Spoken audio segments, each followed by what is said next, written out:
Okay, hey, welcome back to Man Kitchen Recipes. This is the third cook on the Vevor commercial electric dual deck pizza oven.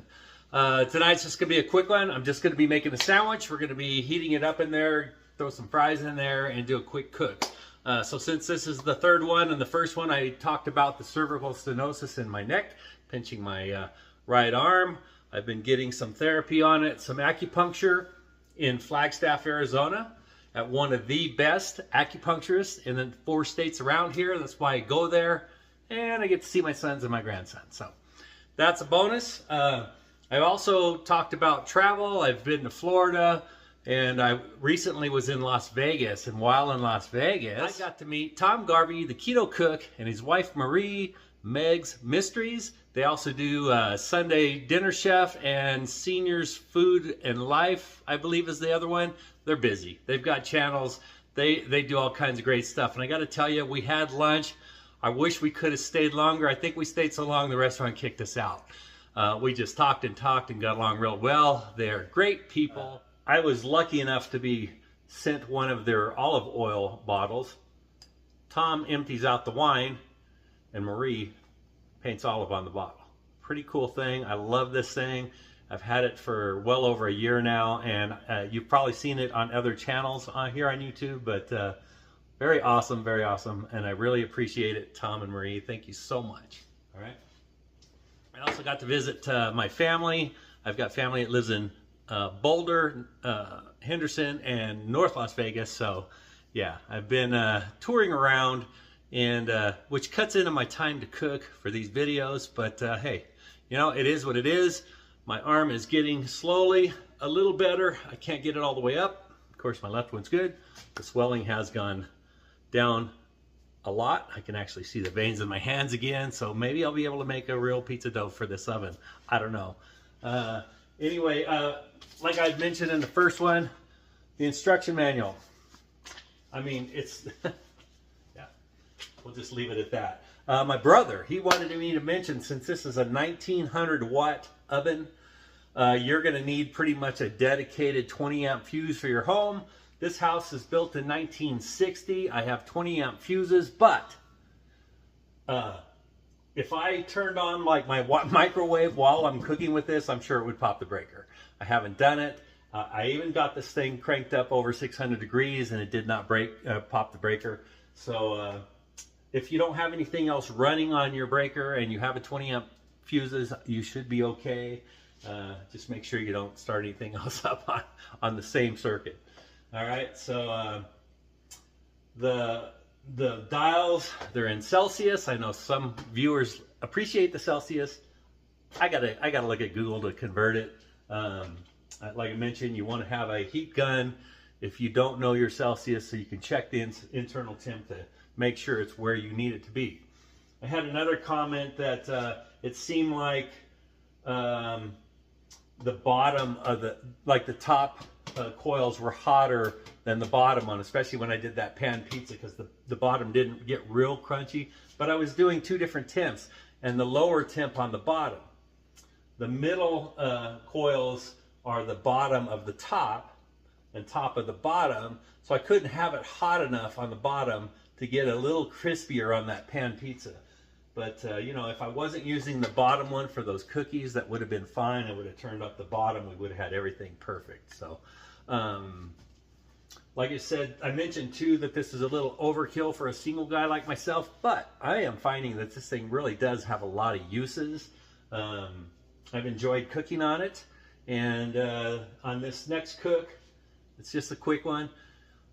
I'll tell you at the end why I did this cook. So I won't spoil it right now. Anyway, that's life. I've been busy. Hopefully I can continue on 2 videos a week. It's very difficult because of time constraints. Every weekend when I take off, it takes away from my time to do long cooks outside. So anyway, check this out, and let me know what you think. All right, I've got some leftover smoked chicken on a French roll with a little bit of Duke's mayo. I'm going to add some Sweet Baby Ray's Nashville Hot. I really liked it on those wings I made the other day. Pour that on top. I'm also going to put some on this other piece, or the top of the sandwich. And then I'm just going to add some dill pickles and some provolone cheese. I got a couple. Let me just put a couple more on there. I love cheese. And then we will add these to the oven when it's time.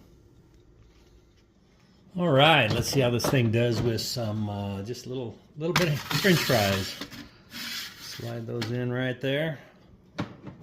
And I'm also, after about 5 or 6 minutes, I'm going to put that chicken and Nashville hot sauce with pickles and provolone cheese in there to melt the cheese. And we'll see how that turns out. All right, I think it's time to get that sandwich on there. You guys are doing good.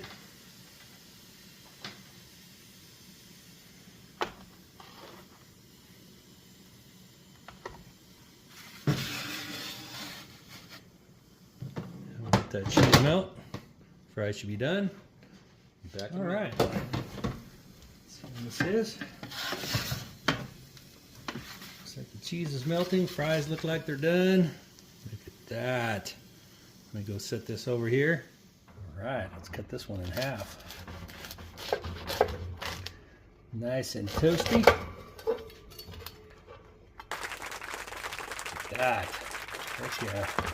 All right, let's give it a try. Okay, there you go. Vevor commercial electric pizza oven. I mean, it's an oven. You can cook whatever you want. And this is a smoked. I had leftover smoked chicken. I put some of that Nashville hot wing sauce on there, some provolone, some pickles. Did up some fries. Yeah. Perfect. Nice and crunchy. How about that chicken sandwich?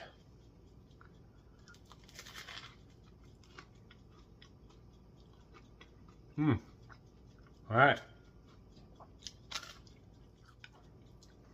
Okay, there's several cooks on this thing. I think the rest of the cooks you're going to have to watch individually, but this thing actually does perform pretty darn well. Okay, some more thoughts about this thing. I got to tell you, the reason why I was going to do this sandwich in the first place was because I was going to use this rack, put it in there and use it as a salamander, but the sandwich was too tall. I mean, it would have almost touched, I tested it, it would have almost touched those electric heating elements up here at the top. Thing gets hot. One thing about that, the Vevor, it stays hot for a couple hours after you turn it off, depending what temperature you had it on. All right, another thing that I haven't mentioned, I don't think, and this is the third video, I haven't even mentioned it. Let this thing warm up. It probably takes 20 to 30 minutes to get to temp. So whatever you're doing, if you got prep work to do, if you got to get stuff ready, turn that thing on first. You'll be golden. All right, thanks for watching. I won't have another cook real quick on this, but hopefully my hands will get better and I can do a real pizza, a homemade pizza. And anyway, give it a check, link below. Hope you have a great day.